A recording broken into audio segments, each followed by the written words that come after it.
మత్తయి సువార్త 2వ అధ్యాయంలో మనము జ్ఞానుల గురించి చదువుకుంటూ ఉన్నాం.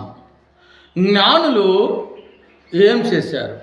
మొదటిగా జ్ఞానులు 2 సంవత్సరాలు వాళ్ళు ప్రయాణం చేసి, ఈ 2 సంవత్సరాలు వాళ్ళు దేన్ని ఎతుకులాడుకుంటూ వచ్చారు? ఒక సత్యాన్ని ఎతుకులాడుకుంటూ వచ్చారు. జ్ఞానులు సత్యం కోసం పరితపించారు. వారు సత్యం కోసం పరితపించి సత్యం కోసం 2 సంవత్సరాలు వాళ్ళు ప్రయాణం చేసి సత్యాన్ని వెతుకులాడుకుంటూ వచ్చినారు. వాళ్ళు అదే సత్యాన్ని తిరస్కరించారు. కొంతమంది సత్యం కోసం వాళ్ళు 2 సంవత్సరాలు ప్రయాణం చేసి వాళ్ళ దేశం నుంచి పారసీకులు వారి దేశం నుంచి ప్రయాణం అయ్యి యెరూషలేము ప్రాంతానికి వాళ్ళు వస్తే, యెరూషలేము ప్రాంతంలో ఉన్నటువంటి రాజు అయినటువంటి వ్యక్తి ఏం చేశాడు? అదే సత్యాన్ని తిరస్కరించారు.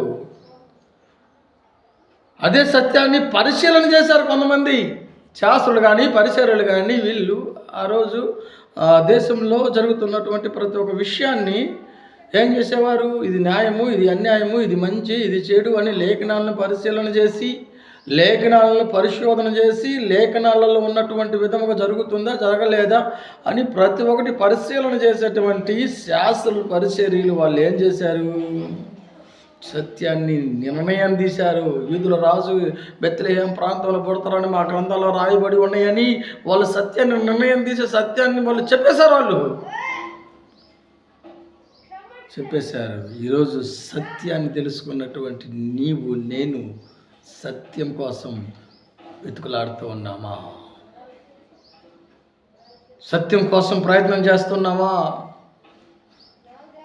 లేకుంటే సత్యాన్ని రాజు తిరస్కరిస్తూ ఉన్నామా? లేకుంటే సత్యాన్ని పరిశీలన చేస్తున్నామా? ఎలా ఉన్నాయి మన జీవితాలు? ఎన్ని వేల కిలోమీటర్లు నడిచాలో తెలుసా? వాళ్ళు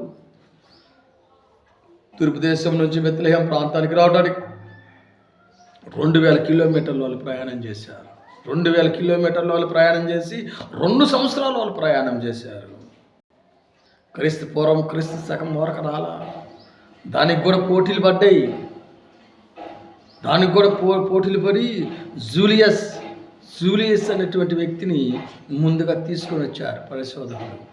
ఈ వ్యక్తి పేరు మీద లోకాన్ని 2 భాగాలు చేద్దామని నిర్ణయం చేశారు. అయినా కానీ అది కుదరలా.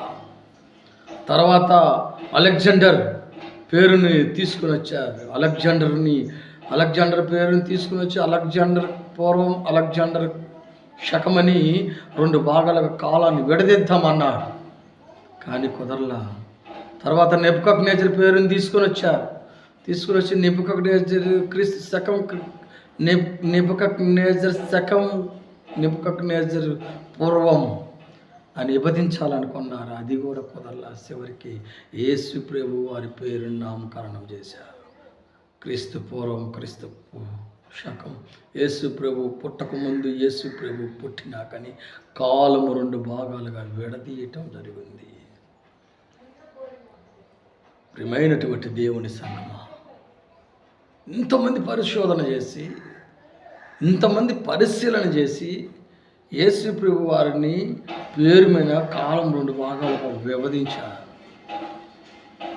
విభజించారు.